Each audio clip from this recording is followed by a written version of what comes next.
Semua santri sering mengalami ini, yang namanya kehilangan barang di pondok pesantren. Oke, saya nemui video ini ya, dan banyak masukan ke telinga saya yang memang benar. Setiap mondok itu pasti kehilangan barang. Nah, di situ dibaca aja captionnya ya. Nah, terus video fullnya santri kalau kehilangan itu proses pendewasaan, intinya belajar untuk menerima kehilangan. Oke, dari ini bagus, tapi yang mencuri bagaimana? Apa enggak ketagihan dan ketagihan nanti sampai kelak dewasa gede, kalau sudah terbiasa mencuri, tabiatnya ya akan selalu mencuri dan mencuri. Aduh, narasinya ini bagaimana ya? Katanya pendewasaan. Oke, untuk yang menerima kehilangan, untuk berusaha menerima kehilangan ya sudahlah. Tapi yang mencuri ya, apakah juga proses pendewasaan ketika nanti dewasa bisa jadi pencuri gitu? Gimana ya konsepnya ya? Aduh. Kalau menurut saya pengawasan atau instruksi atau arahan atau kepedulian pihak ponpes itu kurang. Ya, ini menurut saya, dan saya sudah amati orang yang sudah masuk ke ponpes itu ya, selalu memang kehilangan barang-barang ya. Ingat, orang yang menitipkan anaknya di ponpes, enggak semua orang tuanya itu mampu, banyak yang banting tulang ya, hanya untuk menitipkan anak di ponpes. Kalau pihak ponpesnya seperti ini ya, kecewalah para orang tua ya. Padahal biaya sekolah di ponpes sama sekolah normal kayak gini, biayanya itu lebih banyak ponpes ya. Ini bagi orang tua mulai berpikir waras deh ya, dirawangi hutang sana hutang sini untuk membiayai anak di ponpes ya, membelikan barang ketika di ponpes hilang ya. Seharusnya pihak ponpes itu lebih ngawasinya, itu lebih ya, sampai terjadi apa ya, penyiksaan ya. Dimana kepedulian pihak-pihak ponpes ya. Pemirsa, seorang guru di pesantren di Kota Bandung, Jawa Barat, pelaku asusila yang mencabuli 12 muridnya menjalani persidangan. Beberapa korbannya bahkan dicabuli sejak di bawah umur, dan ada yang hamil bahkan telah melahirkan.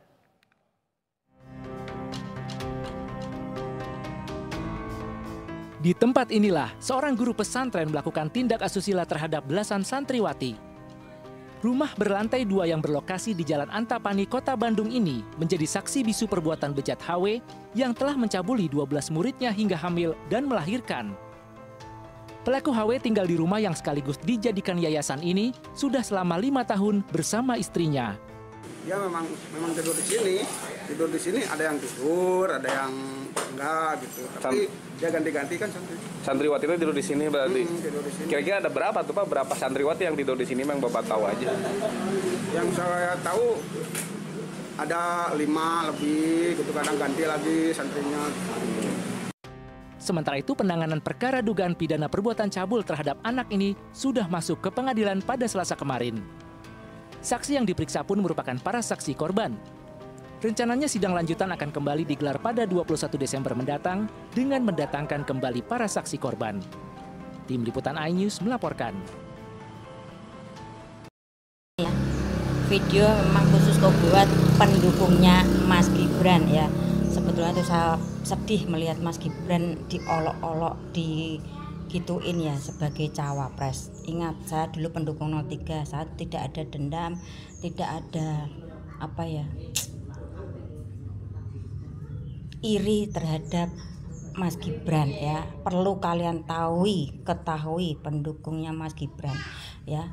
Ini habis ini saya putarkan videonya, kenapa sampai terjadi Mas Gibran diolok-olok seperti itu ya. Andai orang ini tidak mencalonkan Mas Gibran, tentu keluarga Pak Jokowi nggak akan dihajar habis-habisan ya. orang sudah tidak mau, orang tuanya pun tidak mengizinkan, ya kenapa orang ini ngotot sok yes, ya.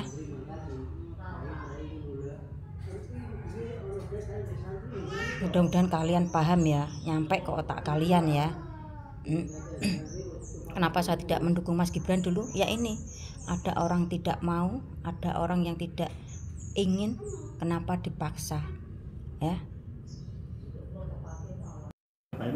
Jadi waktu itu saya termasuk orang pertama yang menghendaki Mas Gibran untuk bisa menjadi cawapresnya Mas Prabowo. Cuman persoalannya waktu itu keluarga Pak Jokowi, baik Pak Jokowi maupun Bu Iriana dan keluarga besar Solo itu tidak mau kalau Mas Gibran jadi cawapresnya. Sehingga ketika ulang tahun di pondok, Mas Prabowo bilang sama saya, "So, kalau Gus siapa?" Karena waktu itu yang di-endorse sama Pak Jokowi salah satunya adalah Mas Erick Thohir.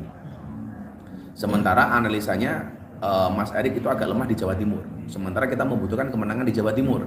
Sehingga kalau dipaksakan khawatir di Jawa Timur kita kalah. Saya bilang sama Mas Prabowo, "Mas Gibran, Mas." Lah sama Gus. Tapi saya sudah minta 4 kali kepada Pak Jokowi menghadap supaya Mas Gibran dikasih, nggak dikasih. Ini menunjukkan bahwa nggak ada ambisi keluarga Jokowi dan Bu Iriana untuk menjadikan Mas Gibran sebagai cawapres. Kemudian beliau bilang, "Bisa nggak Gus minta menghadap Pak Jokowi supaya merelakan Mas Gibran untuk diajak menjadi pendamping Mas Prabowo?" "Oke Mas, saya akan usahakan." Sehingga waktu itu Pak Jokowi pulang kunjungan kerja dari Cina kalau nggak salah, saya menghadap di Istana Bogor. "Mas, bla bla bla bla bla bla." Ketika kalau Gus maunya siapa? Kalau nggak Mas Erick, saya waktu itu bilang, "Mas Gibran." Pak Jokowi itu langsung beranjak dari tempat duduknya. "Jangan Gus," sambil begini. Itu spontan. Ini menunjukkan bahwa Pak Jokowi memang tidak ada ambisi untuk menjadikan Mas Gibran itu. Sehingga hari ini orang mengatakan, "Wah ini dinasti, Pak Jokowi harus mewariskan tahtanya untuk anaknya." Enggak. Sambil ngomong ngalor ngidul, kemudian Pak Jokowi bilang, "Mas Prabowo udah minta sama saya 4 kali Gus, tapi saya nggak setuju. Apalagi proses MK seperti itu, saya nggak mau kemudian intervensi MK. Kalau ibu gimana Pak? Pak Prabowo minta ketemu Bu Iriana, saya juga tidak kasih izin." Sekali lagi ini saya sampaikan apa? Bahwa keluarga Pak Jokowi tidak ada ambisi untuk menjadikan Mas Gibran sebagai cawapres. Sehingga apa yang saya sampaikan ini benar-benar bahwa keinginan untuk mencawapreskan Mas Gibran itu dari masyarakat. Ya orang-orang kayak saya ini. Saya ngeyel waktu itu, pokoknya Mas Gibran. Kalau nggak Mas Gibran siapa Gus? Kalau nggak Mas Gibran mungkin Bu Khofifah. Pertimbangan saya sebagai ketua Muslimah dan kedua sebagai Gubernur Jawa Timur. Makanya kenapa setelah saya dari istana saya sowan Bu Khofifah waktu itu kan ada videonya itu. Nah, dalam rangka itu. Gitu. Nah setelah itu saya komunikasi intensif dengan Mas Gibran. Mas Gibran ke pondok saya beberapa kali, saya ke Balai Kota macam-macam, ke Solo. Dan Mas Gibran, ampun Gus, masih banyak yang lain dan sebagainya. Sampai keluar putusan MK itu, Mas Gibran masih ketemu saya. Enggak Gus, Bapak tidak mengizinkan. Bapak tidak mengizinkan. Nah, Mas Prabowo terus komunikasi dan alhamdulillah akhirnya ketemu titik temu. Mas Gibran akhirnya mau. Itu pun mau, itu sehari sebelum dideklarasikan. Sebelumnya nggak mau Pak itu. Ini menunjukkan bahwa nggak ada ambisi baik dari Pak Jokowi maupun dari Mas Gibran. Kira-kira. Kalau kemudian sejak kapan Gus minta pengen menggabungkan Mas Prabowo dengan Mas Gibran? Saya sejak bulan puasa. Jadi waktu itu belum ada nama Gibran, belum ada. Makanya saya dulu punya pantun untuk Gibran ketika ada dari Balai Kota Solo, saya bilang, "Beli goreng kan dapatnya ramen. Ada Mas Gibran calon wakil presiden." Wah itu udah jauh hari. Alasannya apa sih Gus? Pernah ada mungkin bisikan atau gimana nggak sih Gus? Saya ketika haji ya, terutama ketika haji, saya di depan Ka'bah itu WA Mas Gibran, "Mas pulang haji saya ketemu ya." "Kenapa Gus?" "Kok saya punya firasat yang mendampingi Mas Prabowo itu Mas Gibran." Mas Gibran itu belum ada. Waktu itu Mas Nusron Wahid hari ini yang orang sangat berpengaruh di TKN itu sebagai sekretaris, itu belum. Beliau baru, "Bro, besok pulang haji ketemu Mas Prabowo ya, saya mau gabung. Feel saya ada Habib di Jakarta yang feel-nya ini kuat, yang beliau menyampaikan ke saya bahwa besok presiden yang jadi itu Mas Prabowo." Itu Mas Nusron saja belum. Makanya kan kemudian Mas Nusron baru bergabung saat itu jauh sebelum pencapresan itu ditetapkan dengan membawa alumni PMII waktu itu di Kertanegara. Itu jauh sebelumnya udah ngomong sama saya di Mekah. "Kalau awakmu sapa Gus?" Saya bilang Mas Gibran. Jadi feel saya bahwa Mas Gibran itu punya kemampuan. Makanya Pak Jokowi bilang sama saya, "Mas Gibran itu sebenarnya cerdas Gus, cuman orangnya memang pendiam." Sangat cerdas memang orangnya. Makanya dibuktikan ketika debat ternyata melebihi ekspektasi kita semua. Gus, nama Prabowo dan Mas Gibran itu pernah dibawa ke kiai-kiai sepuh di RU nggak sih Gus? Nah, kalau melihat ceramahnya Gus Kausar di Solo, Gus Kausar kan mengatakan acara di rumah ibunya Pak Jokowi, istighosa itu, Gus Miftah adalah orang pertama yang meyakinkan kiai-kiai sepuh bahwa Mas Gibran itu layak mendampingi Mas Prabowo. Coba dicek di YouTube atau di TikTok, itu ada kalimat itu. Gus Miftah adalah orang pertama yang meyakinkan kiai-kiai sepuh bahwa anaknya Pak Jokowi namanya Mas Gibran itu layak mendampingi Mas Prabowo. Makanya kiai-kiai sepuh yang orang lain nggak diterima, saya diterima. Saya diterima dengan baik ke Kiai Rofi'i di Pamekasan. Saya diterima dengan baik di Kiai Sidogiri, Kiai Fuad. Ini santrinya 25.000. Saya diterima dengan baik oleh Kiai sepuh di Mojokerto namanya Kiai Husin Ilyas. Saya diterima dengan baik oleh Kiai Huda Jazuli, bapaknya Gus Kausar. Bahkan beliau mengatakan Gus Miftah saya wakafkan untuk membantu Mas Prabowo.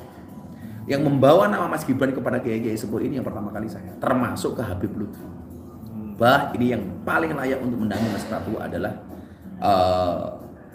Mas Gibran. Kalau nama-nama yang lain disebut itu layak, cuman persoalannya tidak hanya sekedar layak, kita butuh menang. Untuk apa nama yang disebut layak tapi nggak menang? Yang kita butuhkan adalah layak dan berpotensi menang. Dan ketika berbicara kelayakan dan berpotensi menang, yaitu Mas Gibran. Dan ternyata kan terbukti. Bahkan lebih ekspektasi kita. Kita cuman waktu itu ngitungnya cuma 53-54, ternyata lebih. Artinya feel kita benar bahwa Mas Gibran ini layak mendampingi Mas Prabowo. Artinya punya kemampuan, punya kapasitas, tapi dia juga punya potensi menang. Dan ternyata terbukti. Jadi soal kewalian Gus Dur, Gus. Saat ini terbukti kan. Makanya kan dari awal saya bilang, salah satu alasan saya mendukung Prabowo karena Gus Dur mengatakan Prabowo orang paling ikhlas, kemudian Gus Dur mengatakan Prabowo akan jadi presiden di usia tua. Walaupun itu ditolak sama anaknya sendiri, sama Mbak Yeni umpamanya, yang mengatakan keluarga tidak pernah mendengar kalimat itu. Tapi saya banyak kiai-kiai yang kemudian menyampaikan itu, dan saya percaya.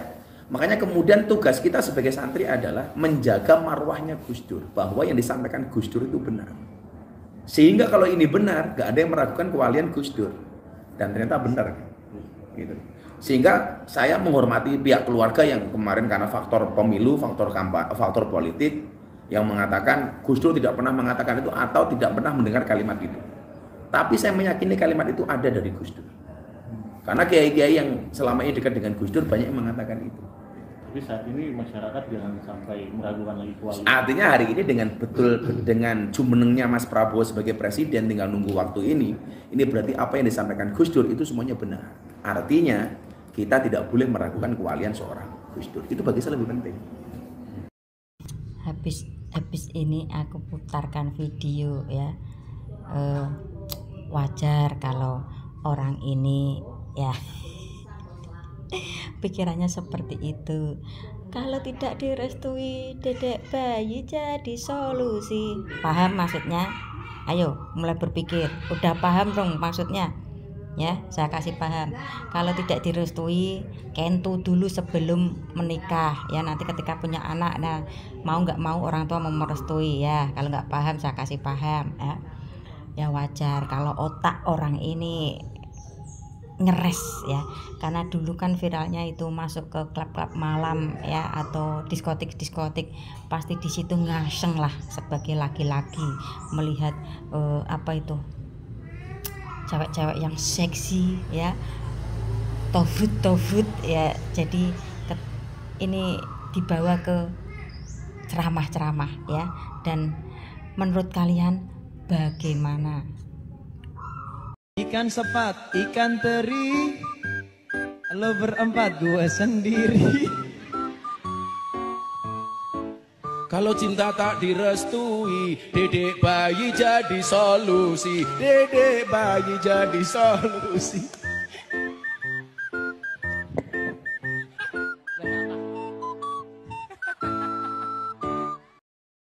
Ya dek ya babu ya dek ya. Ayo. Loh, kamu kan bukan anak mama. Kenapa ikut mama? Kamu ikutnya mama tek sana. Nah. Kenapa kok ikutnya mama di? Karena kan mama di kan ngajak aku tadi. Enggak, yang mama di kan ngajak dek wau. Anaknya kan dek wau ya dek ya. Maju. Itu anaknya tante. Tante siapa? Lah tapi kan ini kalau pagi anaknya Mama De. Kamu kan bukan anaknya Mama De. Kamu kan anaknya Mama Tek. Wajahnya langsung cemberut. Kayak ada diskriminasi gitu. Pilih kasih gitu. Hah? Enggak. Langsung cemberut, langsung nesu ya, nesu. Bener nesu. Marah sama Mama De. Mau pinjem bape enggak? Hah? Mau pinjem bape enggak? Enggak. Nesu merasa tak dianggap anaknya Mama De. Yang penting apa dulu wes? Mbak Paya, yang penting? Mau nangis. Cepet toh. Wes dimaafin wes, Mama minta maaf wes, anak Mama De juga wes. Yang penting apa sih? Oke, wes yo. Ya ada Bobo, kamu ambil HP sana. Kamu di luar sini nggak usah ikut Mama. Apa? Bobo. Jelas merasa dikatain bukan anaknya Mama De. Yang penting? Halus. Mama sayang dulu. Peng 5. Sayang dulu Dek, peng 5 Dek. Dihitung coba hitung. Mama sayang dulu. Mama nangis loh.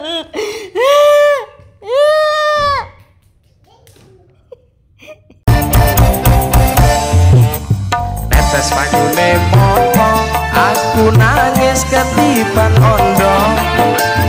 Rodo tak kira perawan barang tak kawin anak esah kandang.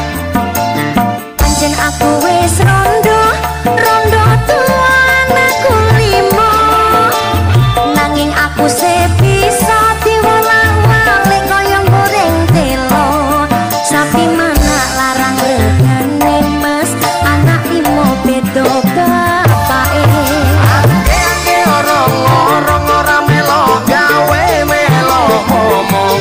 Itu rondone ompong duwe anak segede kingkong. Angge orang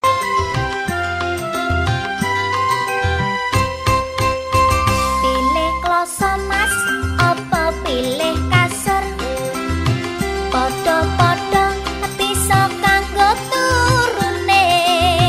Pilih neng ngisor apa pilih neng dhuwur? Gendang matur tak enteni wangsulane. aku manut dik kepiye penake. Isor dhuwur rasane padha wae. Alon-alon aja dibanterke. Aja kesusu aku njaluk sing suwe. Manut Sedelo apa suwe, aja lali opae. Bagian gini. Aku mangan ranjala kowe, sing ngopeni aku uduk kowe.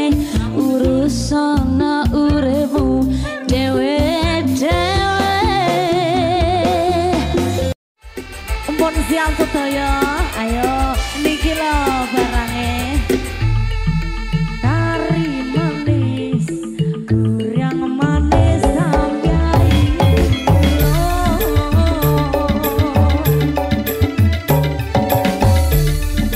wes dong mriko mikir. Empun siang sedaya, ayo niki lho barange.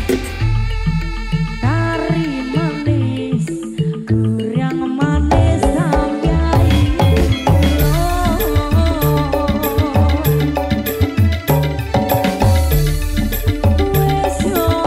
wes dong mriko mikir. Manggil lawer-lawer berarti saya kepengen Anda mengomentar dan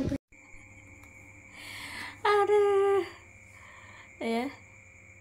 Semakin kesini semakin gak ada saya rasa simpati sama Yusa Lama, semakin songong ya. Padahal orang-orang yang dianggap laler-lalernya itu cuman membalas konten-kontennya, katanya janda berkelas ya, sampai saking bunga bahagianya rok kebuka sampai kelihatan Itilia Lamosanya ya. Katanya janda berkelas sampai kokop-kokopan endok-endok. pentol ndok loro. Aduh. Ya ini efek dari kemarin diobok-obok ya, kemungkinan dia seperti ini ya. Ya. Piye yo, ameh maklum kok tambah songong ya. Di sini saya pribadi nggak ada iri, nggak ada dengki ya. Tapi lama kelamaan ya. Nanti nih saya melihatnya ya. Apa itu? Para pendukungnya itu akan ada yang meninggalkan ketika melihat sikap dan cara bicaranya seperti ini ya. Untuk Yusalama ya, Anda itu lagi di titik teratas ya. Ya hati-hati dalam menanggapi netizen ya. Sebetulnya netizen itu peduli ya. Sebelum kamu terjun terlalu dalam ya, kalau bisa diingatkan ya diingatkan, kalau nggak bisa ya resiko ditanggung sampean ya. Dampak kemarin diobok-obok jadi seperti ini ya wes. Mungkin buat kamu yang suka ngebully orang, itu cuma bercandaan doang, cuma ejekan kecil, cuma olok-olok biasa. Tapi kamu tahu nggak, kadang kata-kata yang kamu ucapin bisa lebih tajam dari pisau. Kamu nggak tahu berapa malam orang yang kamu ejek itu nangis sendirian. Kamu nggak tahu rasanya jadi bahan tawa di depan banyak orang. Yang kamu lihat cuma tawa teman-temanmu, tapi kamu nggak lihat luka yang kamu tinggalkan. Sekarang coba pikir, apa kamu merasa bangga karena merasa paling kuat dengan cara menindas orang lain? Padahal di balik itu semua, mungkin kamu cuma nyembunyiin rasa takutmu sendiri. Takut dianggap lemah, takut nggak diterima. Tapi ingat, menjatuhkan orang lain tidak akan membuat kamu tinggi.